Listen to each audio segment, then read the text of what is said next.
ቴዲ አፍሮ ለምን ሰይፉ ሾው ላይ አይቀርም ብላችሁ አስባችሁ አታውቁ? ቴዲ አፍሮስ ሰይፉ ፈንታውን ከሶት እንደነበር ታውቃላችሁ? ለምን ከሰሰው የሚለውና ያጣላቸውን ሁለት አንኳር ጉዳዮች ልናወጋችሁ ነው። በዘጠናዎቹ ህዝቡን ጉድ ስላስባለው ተቃውሞና ክስ ስላስነሳው የሰይፉ ፈንታውን መጽሔት ሰምታችኋል? በእርግጠኝነት አልሰማችሁም። ሰይፉ ይህንን አያደርግም ብላችሁ መገረማችሁ አይቀርም።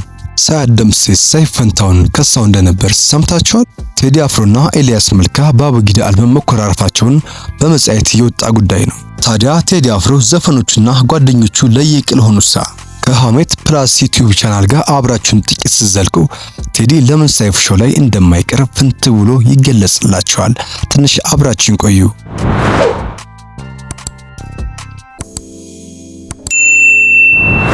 በቴዲ አፍሮና በኤልያስ መልካ በቴዲ አፍሮና በሰይፉ ፈንታውን መካከል ለረጅም ዓመታት ሆድ ያሻከረው የቴዲ አፍሮና የኤልያስ መልካ ከመቃብር ሊወርድ እስኪቃረም ድረስ ያኳረፋቸው ጸብ ምን ነበር? ስለ ፍቅር፣ ስለ ሰላም በዘፈኖቹ በግጥሞቹ የሚሰብከው ይሉኝታን ከማጣ ዛሬ ገንዘብ ልጣ እያለ የሚዘፍነው ቴዲ አፍሮ እንዴት ከነዚህ አርቲስቶች ጋር እርቅ መፍጠር አቃተው? በእነዚህ ጉዳዮች ላይ ልናወጋችሁ ወደድን። ቻናላችን ላይክ እና ሰብስክራይብ ሼር እያደረጋችሁ ትንሽ አብራችሁን ዝለቁ። ሰይፉ ፈንታውና ቴዲ አፍሮን የመጀመሪያ ግጭት ተብሎ የሚነገረው በአመልሰት ሙጨየም ጉዳይ ሳይሆን ሰይፉ ለምን ይዋሻል በተባለው የቀድሞ የሬዲዮ ፕሮግራሙ ላይ ቴዲ አፍሮን የውጭ ዘፋኞችን ግጥምና ዜማም ወስዷል፣ ለምን ክሬዲት አይሰጥም ብሎ በአጋጣሚውን ሆን ተብሎ ታቅዶበት ባይታወቅም ያችን ንግግር ከተናገረም በኋላ ሌቦታይ ሌቦታይ የሚለውን ዘፈን በራዲዮ በመጋበዙ እስከ ክስም አድርሶትም ነበር። በእርግጥ ሰይፉ ፈንታውን በዚህ ፕሮግራም ላይ በድፍረት የብዙ አርቲስቶችን ስም እያነሳ የሚያውቀውን ሁሉ ዝግዝግ አድርጎ እያወራ ሳያደምስ የራሷ ከሳው እንደነበርም ይታወሳል። ታዲያ በሰዓቱ ባለተራ የነበረው ቴዲ አፍሮ በዚህ ጉዳይ ላይ ተበሳጭቶ መቃቃራቸው ተጀመረ። ይሁንና ቴዲ አፍሮ ይህንን ያደረገው ለተንኮል ይምሰል እንጂ ጉዳዩ ወዲህ ነው። ሳስ ደምሴና ሌሎች ታዋቂ አርቲስቶችም ሳይቀሩ በሰይፉ ፈንታውን ራዲዮ ሲወቀሱና ሲብጠለጠሉ መስማት አዲስ አልነበረም። ለምን ይዋሻል የሚለው ፕሮግራሙ ብዙ ዝነኞችን ቢያስቆጣም ሰይፉ ግን በጊዜው በአቋራጭ ዝነኛ አድርጎታል። ሰይፉ ፈንታውን ሰዎችን ጉድ የሚያስብል ስራም ይህ ብቻ አልነበረም፣ ሆሊውድ የሚል መጽሔትም ያሳትም ነበር። ታዲያ በዚህ መጽሔት ላይ አሁን ሴሌብሪቲ የተባለ የቴሌቪዥን ሾው ላይ እንደሚቀርበው ሰይፉ ሆሊውድ በተሰኘው መጽሐፍ ላይም ስለ ታዋቂ የውጭ ዝነኞች ህይወት ታሪክና አናኗር አዲስና ዜናዎችን እገሌ አርቲስት እገሌን አገባች፣ እገሌት በገሌ ፍቅር ወደቀች እያለ ስለ ሆሊውድ ዝነኞች ካለባበሳቸው እስከ ፎቶግራፋቸው ሳይቀር በመጽሔቱ ላይ ያካፍልም ነበር። በጊዜው ታዳጊዎች ሊያነቡት የማይገባ እየተባለም ይወቀስ ነበር። ስለ ሴትና ወንድ ጾታዊ ፍቅር ታሪክን በመጻፍ ወጣቱ በሰልፍና በሽሚያ የሚገዛው የነበረው የዛኔው ሰይፉ ፈንታውን በዚህም ሰይፉ ዕውቅናን ይበልጥ የተቀናጀ መጥቶም ነበር።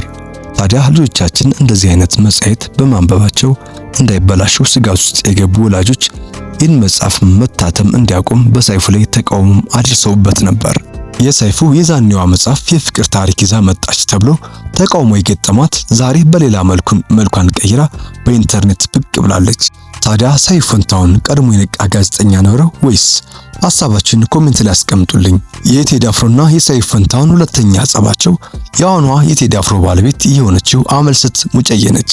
እንደሚታወቀው ከቴዲ አፍሮ በፊት አመልሰት ሙጨዬ ትውውቋ ከሰይፉ ፈንታውን ጋር ነበር።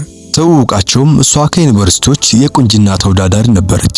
ከዩኒቨርሲቲዎችም ተወዳድራ አሸንፋ ሚስ ዩኒቨርሲቲ ተብላ በማዕረግ ተሰጥቷትም ተሸልማለች።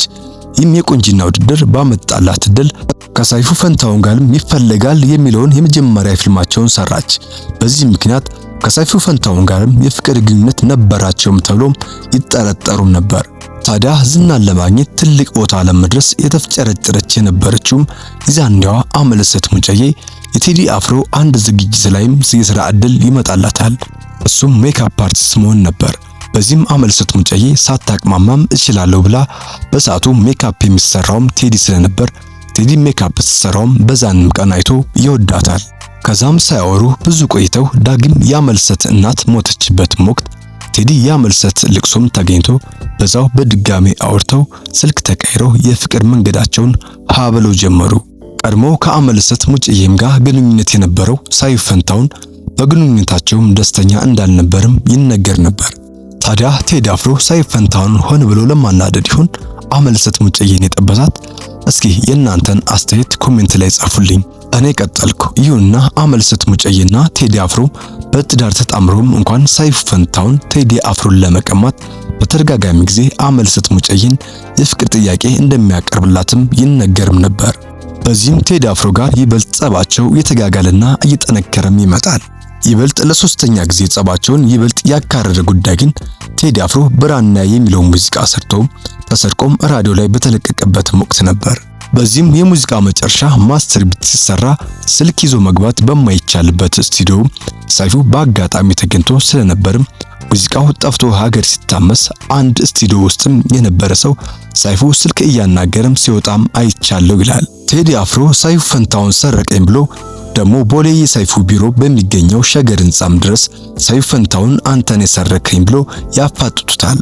ክስና ወቀዛው በስቶበት የነበረው ሰይፉ ፋንታሁን ይህኔ ግንፍል ብሎበት ሲከሰኝ ዝም አልኩት፣ አሁን ደግሞ ሰርቃል እንዴት ሌባ ይለኛል ብሎ ግብግብ ይገጥማሉ ከቴዲ ማናጀር ጋር ማለት ነው። በኋላም አስታራቂ ሽማግሌዎች በመሃል ገብተው ነገሩ እንዲወርድ አድርገው ያስማሟቸዋል። በሳቱም ይስማሙ እንጂ ለረጅም ዓመት የሻከረ ስለነበረ ከዛም በኋላ ጸቡ ተቋጭቶም ዝም ተባባሉ። እስካሁን ብዙ ሰዎችም በየሚዲያው የፌስቡክ አካውንታቸው ለምን እስካሁን በትንሽ በትልቁ የሚቀርብበት አርቲስት በሌለበት በሰይፉ ሾው ላይም ቴዲ አፍሮ ለምን አይቀርብም የሚሉ የቴዲ አፍቃሪዎችም ብዙዎች ናቸው። ቴዲ አፍሮ ሰይፉ ሾው ላይ ቀርቦ የምናይበት ጊዜ ይመጣ ይሆን? እሱን እንግዲህ ጊዜ ዳኛው ያውቅ ይሆናል። ኤልያስ መልካና ቴዲ አፍሮም ተጣልቶበት የነበረው ምክንያት ደግሞ በፕሮቴስታንት ቸርች በድብቅ የተሰራው አቦጊዳ አልበም ነበር። የኤልያስና የቴዲ አፍሮ ጸብ መነሻ ቴዲ አፍሮ ወደ 11 ዘፈኖችን ጽፎ ዜማ አውጥቶላቸው የሚያቀናብርለት ሰው እየፈለገ በነበረበት ወቅትም ኤልያስን ያገኘዋል። ኤልያስ መልካንም 2 ዘፈኖችን ሰርቶ ለማሳያ እንዲሰጠው ይነግረዋል። ኤልያስም 2 ሳምፕሎችን ሰርቶ ይሰጠዋል። የሰጠውንም ሰምቶ በጣም ይወደዋል ቴዲ አፍሮ። ቀሪውንም 9 ዘፈኖችም ይሰጠዋል። ኤልያስም ተደብቆ ሌሊት እንዳይሰማ ኤርፎን አድርጎ ሌሊቱን ሙሉ እዛው እያደረ አቀናብሮ ጨርሶም ያስረክበዋል። በኋላም ላይ ቴዲ አፍሮ ማስተር ቢቱ አልቆ ለዚህ ሲቀር ሙሉ ለሙሉ ራሱ እንዳቀናበረው አድርጎ የኤልያስንም ስም ሳይጽፍ ይቀራል።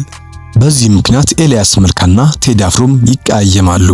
በ1998 ዓመተ ምህረት አውደኪን ጋዜጣ ላይም እንደተጻፈው ኤልያስም ሲጠየቅ በቴዲ አፍሮ አዝኛለሁም ብሎም ተናግሮም ነበር። ይሁን እንጂ የኋላ ኋላም ታርቀው ከኤልያስ መልካን ጋር በድጋሚ ጃስት ሰሪያ፣ ሸማን ደፍሎ፣ ዳላክ አብሮ ሰርተዋል። ሰው ይጋጫል፣ መልሶ ይታረቃል። ነፍሱን ይማሩና ኤልያስ መልካና ቴዲ አፍሮ እንደተታረቁ ቴዲና ሰይፉ ፋንታሁን እንደሚታረቁ ተስፋ እናደርጋለን። እኛ ከዚህ ላይ እንሰናበታችኋለን። በቀጣይ የተሻለ ቪዲዮ እስከምንገናኝ ሰላማችሁ ብዝት ይበልን፣ ቸር ቆዩልን እያል ይህኛውን ቪዲዮ ጋበዝናችሁ። ይህ ሐሜት ፕላስ ዩቲዩብ ቻናል ነው። ላይክ እና ሳብስክራይብ ማለት ቤተሰብ ይሁኑ።